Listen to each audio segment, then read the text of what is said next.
have friends. It's 8:30 in the morning. I've been awake since like 3 in the morning.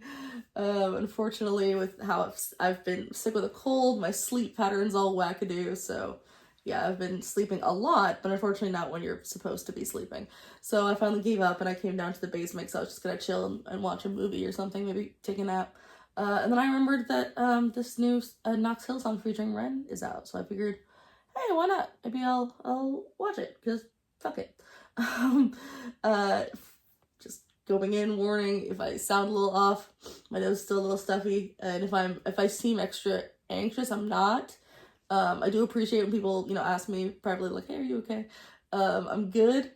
Because I think it was 2 nights, I fell asleep because I was taking NyQuil before I could take my regular meds. I feel fine, but see, I get a little shaky without my meds sometimes. So I'm just a little extra fidgety, but I feel okay. Anyway, all of that to say, hey, let's watch some Knox Hill. Now, Knox Hill, I have not actually ever heard a song of his. I do have one of his songs on the Great Wheel for the song request, which is, I think which is called Wow, which I will get to. And I know that he does Ren reactions, which I've seen 1 or 2 of, but actually, I knew him from his Bo Burnham reactions. That's where I discovered him, because that was the first song reactions I ever watched, were Bo Burnham reactions. I don't know why, I just got in this weird rabbit hole of watching them for some unknown reason. But yeah, so I remember knowing, thinking that he was really good, that he, knew a lot about what he was talking about, and I will be going in not being that, because I don't really know rap music that well. As I've said, I know fentanyl is, an extremely dangerous opioid, so I know that. I think my mom might have gotten, prescribed that at one point. She always had to deal with people wanting to throw a lot of opioids at her because of all the pain she's always been in. But I'm very grateful she was always very much just either would say no, or just would say was always extremely cautious to only take, in fact would take usually less than prescribed, which is unfortunate. She was in more pain than she probably needed to have been, but she was so aware of what can happen to people when they take things, when they take opioids. We have this horrible, massive opioid crisis in the country and the world because of Big Pharma and a whole bunch of other shit that I'm sure they won't mention in this song. I'm sure the song's going to be totally happy and chill, of course. Anyway, so let's go. I am, the constant excuse when I'm on no sleep, so let's just say this is my natural state and fuck it. Conscious rap was vibing, but they said it wasn't selling. So instead of tribe, the question was for highs. I guess I get it. But we sold our de la souls and reassigned the proper metrics. Violent rap survived and Darwinized the prophet zealots. Survival of the fittest. Trade your bars for gems and you'll be shining. That's the realest in this climate of... That's interesting. They're talking about conscientious rappers. God, my mouth is not awake yet. Responsible rappers, we'll say responsible, it's not really what the word is, but conscientious. My mouth knows it, my brain knows it, y'all know what I'm saying. Let's just move along. Or a vibe, but weren't selling the idea of yeah, it's cool, and you'll get big on, TikTok or something, but that's actually going to lead to sales, which is interesting. The whole idea of, but that violent rap is still around. Violent rap survives, so that's still, makes me think of the, I've mentioned that I have heard the King Dada diss from Ryan, the whole idea of it lines their pockets when we hate each other.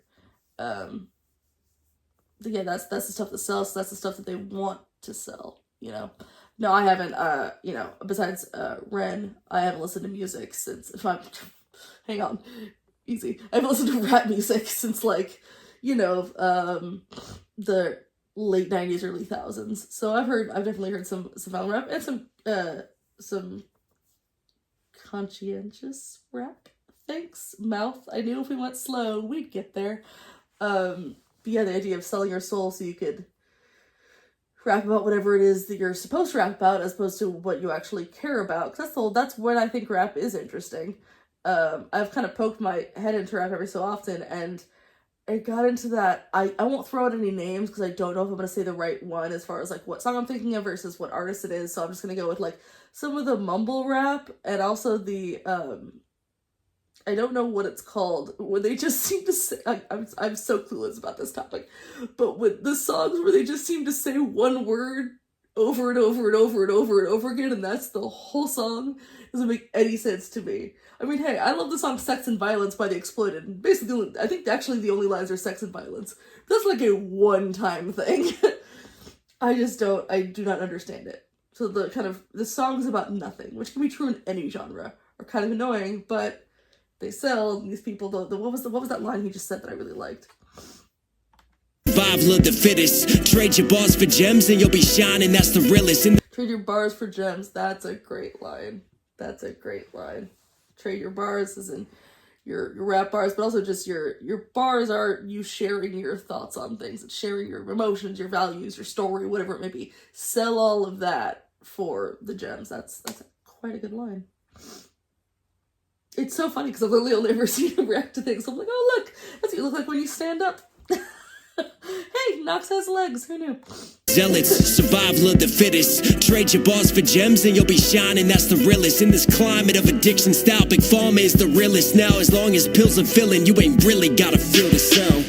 The world is full of juice, and while you floating, you've been finna drown. How many rappers out here missing out? But they sell you with this vision and this fear of how many rappers out here missing out? So it's like, not missing out on whatever it might be, the money or whatever, but also missing out as in they're dead because of all this bullshit.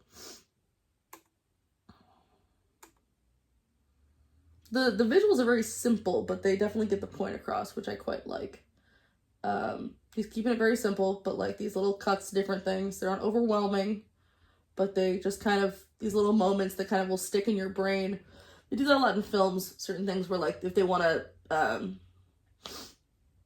spice up something like this, it's almost like a B-roll kind of thing, but in this it's B-roll that actually like means something. Where it's like, you won't necessarily remember this whole video later. No one can remember everything always.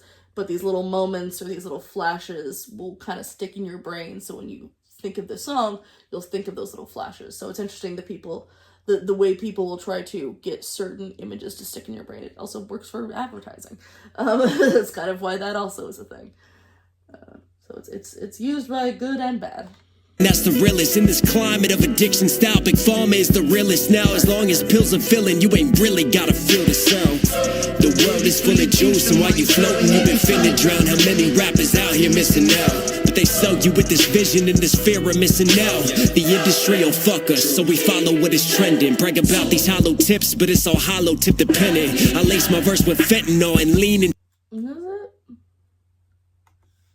Trying to hear this line. Vision and this fear of missing out. The industry will fuck us, so we follow what is trending. Brag about these hollow tips, but it's all hollow tip dependent. I lace my verse I love with that. Bring those hollow tips like bullets. It's so hollow tip dependent. Oh, tip dependent. That's hey, he's pretty good at writing lyrics. That's a pretty good lyric right there.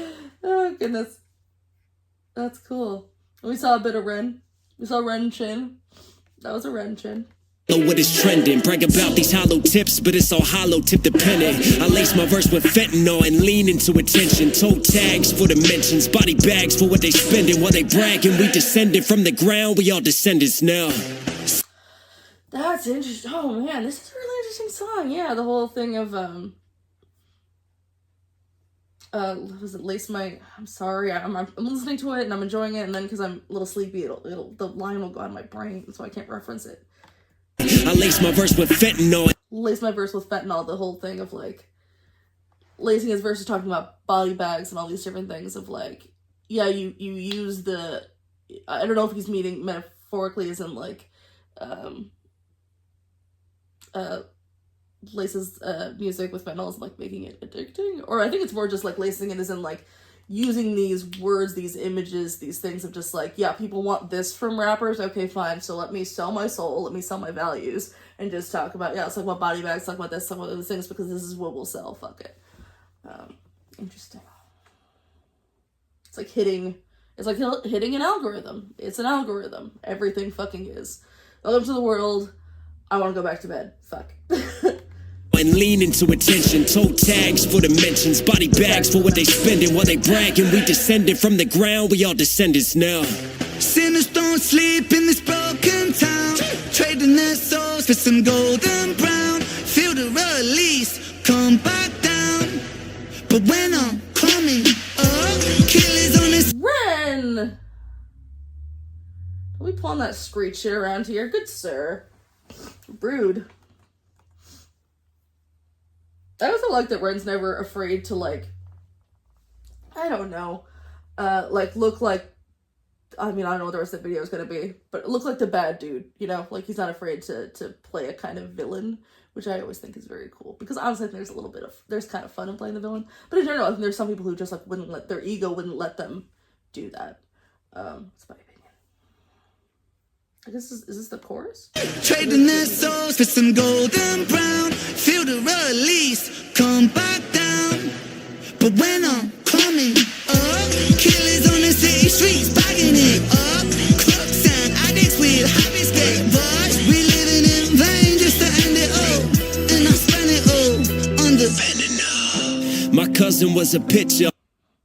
The black and white with the smoke and the kind of, I can't remember what that technique's called on the, damn it, on the visuals they were doing. It almost looks like it's like a negative, kind of photo negative-y look. Looks very, like, mid-90s, which is kind of fun. And I spend it all on the Fentanyl. My cousin was a pitcher on that curve. He got that scholarship on campus. He's the man. Throwing heat as he was hot as shit, but then he hurt his arm. Senior year's time to prove it. Started taking painkillers so he could play and keep it moving. Scouts watching, couldn't lose him, so he took more and he kept using. For he knew it, he's abusing. Fastballs and two seams, too clean, but now he's losing weight. Drug test he failed, so they kicked him off the team. He tried to kick the habit, but he's mad that he had lost his dreams. He's sad, but he got off the lane. But all it takes is one reminder. In his mind, he couldn't help it. He was trying to finally settle. Midnight, he went outside. He was fighting with his devils. One hit, he... It's always hard, those moments when they're alone and stuff like that. It's awful. I've never had any addiction problem. I mean, I've had, you know, it's hard with mental health. You kind of, it's almost a weird addiction to the spiraling thing. Never mind. There's sort of the repeating patterns and things like that. But no, I've had addiction in my family. Not anything like that. It's more alcohol related. And it is interesting. It's hard watching someone, especially if they've been doing this since they were young, try to stop. Watching, my parents aren't gonna watch this. Watching my dad deal with it. Watching someone who'd been drinking a lot since they were, my dad admitted to me once being drinking and driving at age 14. So I'm sure he started drinking before then. But then drank a lot all the time until I was in middle school and had to stop because he got in a car wreck. And he was forced to stop by, like, the police. And, like, he had to, you know, do a bunch of shit. And you know what? I will give him this. He had to stop. He was forced to stop. And he had to go to, he didn't have to go to, like, a rehab, but he had to go to jail for a couple days. And he had to, no one got hurt, to be clear. His brand new car got smashed, but no one got hurt. My sister and I got hurt because we were left home alone and didn't know where anyone was. So that was kind of scary because I had to lie to my sister and say I'd heard from my dad that day. But I hadn't, just so she would go to sleep. So that was kind of scary because my mom was at a work thing. But anyway, all that to say that it's hard watching someone you care about struggle like that and you have no concept of how to help, because it's like you can say everything possible. You can say all the right things, you can say all the wrong things, but until they get there, nothing you can say matters, and that sucks. I know my friend's sister is, you know, has been clean for many years with meth and then recently relapsed, and it's just like, it just can happen anytime. My dad's very aware. Like, my dad, I will give him a lot of credit in that he stopped drinking that day that he got in his accident. He had to stop. He was pissed about it. And since that day, he has not had another drink. That's what he always bragged. He's like, I got one day of my last drink. He's never had to. I think he just hit 20 years recently. A little over 20 years. I think he hit 21 years. Which is fucking amazing. But he also was very aware that he's met people in AA that have been sober longer than that. And it's just one fucking day. It's one night like that, out there by yourself, and it just keeps fucking playing in your head. And shit happens. It's terrible.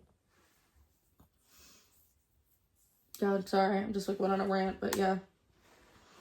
This is very sad to hear about.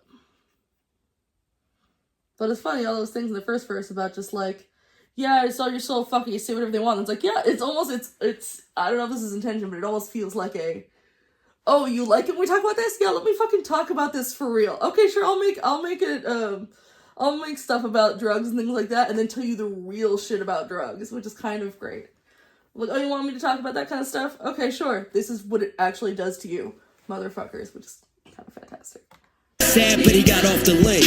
But all it takes is one reminder. In his mind, he couldn't help it. He was trying to finally settle. Midnight, he went outside. He was fighting with his devils. One hit, he told himself, it'll help me through this hell. I know I'm sick and I need help, but one hit, man, what the hell? So he lit it, then he took it to the face. But as the story goes, you know that fentanyl is lace. Sinners don't sleep in this broken town, trading their souls for some golden brown. Feel the release, come back down. But when I'm coming up, killers on the city streets buying it up. Crooks and addicts with happy skate rush. We living in vain just to end it all, and I spent it all under Fentanyl. Took my heart, you took my fucking life. Sorry, I just wanna... Escape rush, we living in vain just to end it all, and I spent it all under Fentanyl. There's a weird sort of face thing. It looked almost Nightmare on Elm Street when he pushes his face through the wall in the first one. I cannot make a Nightmare on Elm Street reference. Leave me. I was looking to see if my purse was around. I have a purse that's Nightmare on Elm Street mixed with Mickey Mouse. Anyway, I think it's interesting that he, unless it changes in the last couple minutes, that Ren is here and is just doing the chorus, which I think is kind of sweet, and here's why. I've only seen him feature on 2, I don't know if there's any more. Was it 2? No, it's 1. I saw him do it with Chris Webby, and then I've seen him with Sam Tompkins, and then I watched the Chinchilla one just recently. And I watched one of the live stream things he did with Liv, which was unbelievable. So every time it's been almost like half and half, or like the Chris Webby one, he got a verse and things like that. I think he did one with Prof, which I haven't seen yet. But in this, he's just doing the chorus, which is an interesting choice. I think a lot of people would have had him do more, but I kind of think it's sweet that he's not, because like, I don't know his relationship with Chris Webby or with Prof. It was just like a, hey, would you be on the song, whatever it may be. So I could be totally talking out my ass here. But I know that with him and Knox Hill, they have formed this kind of friendship, and it's very sweet. And like, I know that Knox Hill was with him during some of the bullshit he went through with the Cujo Beat stuff, and he was with him when he did the Secret Garden Party and all these different things. So I feel like it's nice that Knox Hill, I don't know Knox Hill's usual topics. I don't know if this is normal for him, or if this is like kind of a standout of doing something really personal like this. But the fact that he's doing this very personal kind of deep song, and then Ren's just here like, and I'm gonna do the chorus, more of like just less a feature and more like a supporting, which I think is very cool. So it's almost like it's where Knox was kind of there for him. He's just kind of almost like there for him on the song, like, hey, it's all good. Well, of course, it's gonna be fine. Like kind of this little support underlying thing, granted the sinister underlying thing based on the actual words and visuals of his part in the song, the kind of returning dealer, the kind of returning little devil of addiction around him as he's getting, you know, worse throughout the song. But song wise, I think it's very sweet that he's kind of there to help Knox through this thing, which I'm sure probably wasn't a very easy song to write or to perform, I would imagine. Because, yeah, I'm assuming this is a real thing from his family. It's gotta be fucking rough to talk about. So anyway, that's just what I think. Vain just to end it all, and I spent it all under Fentanyl. Took my heart, you took my fucking life. Took my pride, you took my mind. Took who I am and turned to vice. Took my fam, I burned the price. And now I stand on murdered time, and all my plans have turned to ice. I burn in fire, build this pyre higher. I'm wired in this dopamine, get higher. Still a broken fiend, supplier of the hopeless dreams. When it's all smoke, the only rope's the one that chokes. Will they remember me? Take all my memories and light them on this fire. Fire for the crooked dealer, he who packaged hate. Fire for that greedy villain, he who had it laced. Fire for my future, that look on my father's face. My mother's still in tears, my cousin, he's too far away. I think it's really interesting that with him by himself and cutting to him, see what's him. Actually, I don't know what that's meant to represent. The person in the mask. It might not be him. It might be either addiction, or it might be pharma producing the drugs while having a mask on that protects them from all of the effects, but not everyone else. That could be it as well. And then always the cut back to Ren's mouth saying fire, because he is the one. It's the thing of like the pharma and then the street dealers giving it to people and people getting it. It's overall not a good thing. It's interesting to keep cutting from that to these crowds to all the like these bigger scenes, these bigger situations, the fire, everything, and then back to just him in this little alleyway is interesting. It's just like all this big stuff, but kind of this very personal story. I think it was an interesting way to show it all. That look on my father's face. My mother's still in tears. My cousin, he's too far away. When they told me to get help, and yes, I tried again. But in the end, we're all just veins. And in the end, it came to veins. And in the end, I died in vain. And in the end, I tried to fuck it.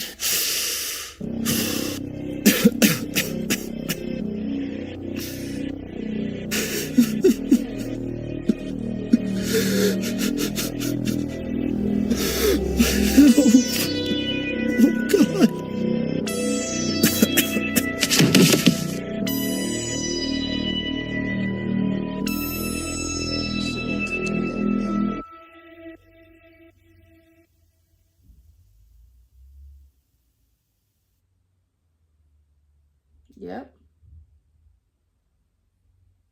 Jesus Christ.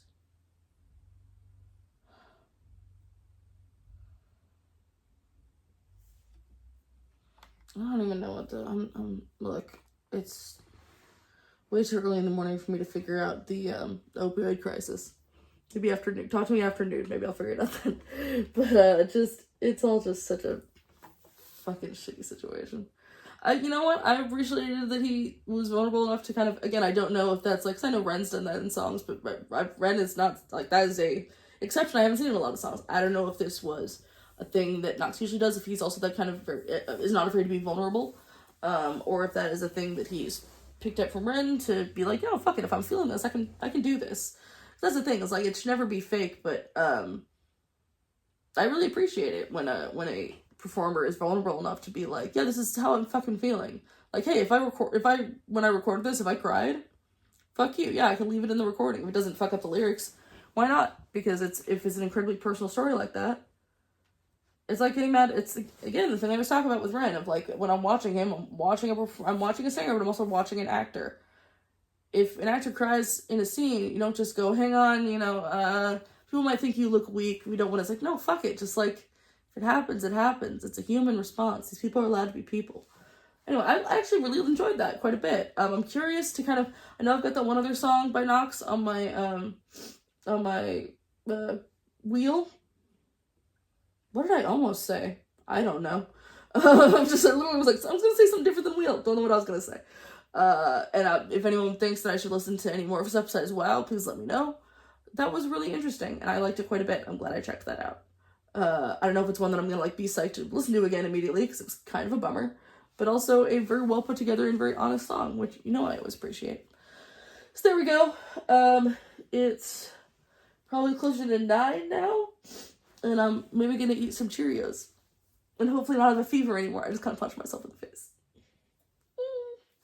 Alright, that's all. I might record something again later today and post it at some point. Probably not. I don't know. This is the first day that I've been able to talk and not have, like, a fully stuffed nose. So I sound less like a wheezing goose, and that's cool. Alright, that's all I got, guys. Thanks, friends. I'll see you later. Bye!